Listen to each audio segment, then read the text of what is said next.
ඇත්තටම අප ප්‍රදේශයේ ගත්තොත් මේ ප්‍රදේශයේ අපි නොදන්න අපිට ඇසකෙටෙන්නේ නැති කොච්චර නම් මිනිකට මේ පඳුරු අස්සේ ගම් අස්සේ එහෙම නැත්නම් ගෙවල් අස්සේ හැකිලා තියෙනවද? ඉතින් මෙවැනි වැඩසටහන් මගින් තමයි එවැනි මිනිකට උඩට ගන්න පුළුවන්. හරියට මැරික් පතලකින් මැරිකක් හොයා ගන්නවා වගේ ගොඩක් ලොකු පරිශ්‍රමයක් යොදලා මේ සියලුම කලා ආයතනවල ඉන්න වේදගත්තට සාගරිකා කලා ආයතනයේ ශිල්පීන්ට විශේෂයෙන් මතක් කරන්නට ඕනේ අපි පෙර සඳහන් කළ අපේ පීමි මදුමාලි දීනියගේ සහෝදරයන් තිදෙනා මේ අවස්ථාවේදී සහභාගී වෙනවා. අපිල බණ්ඩාර, ආකාශ බණ්ඩාර සහ කසුම් බණ්ඩාර අක්කායි මල්ලිකා තුන්දෙනායි. බලමු ඔවුන්ගේ ඉදිරිපත් කිරීම කෙසේ වේවිද. මේ අවස්ථාව වේදගත්තට සාගරිකා කලා ආයතනයට නැවතත්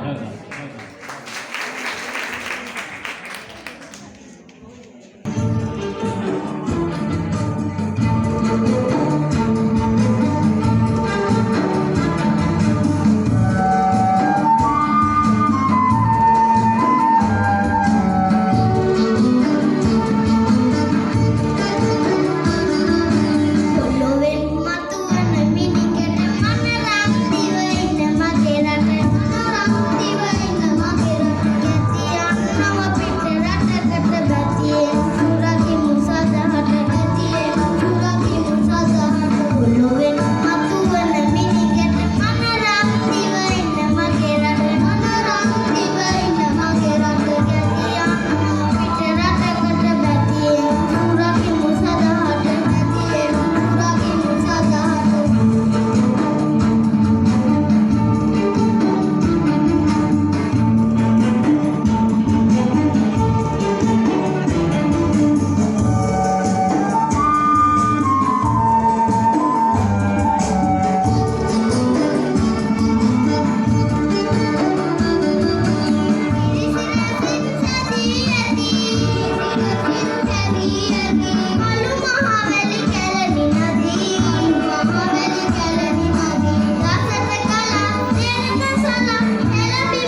ශිල්පීන්ට මා ස්තුතිය පුද කර සිටිනවා.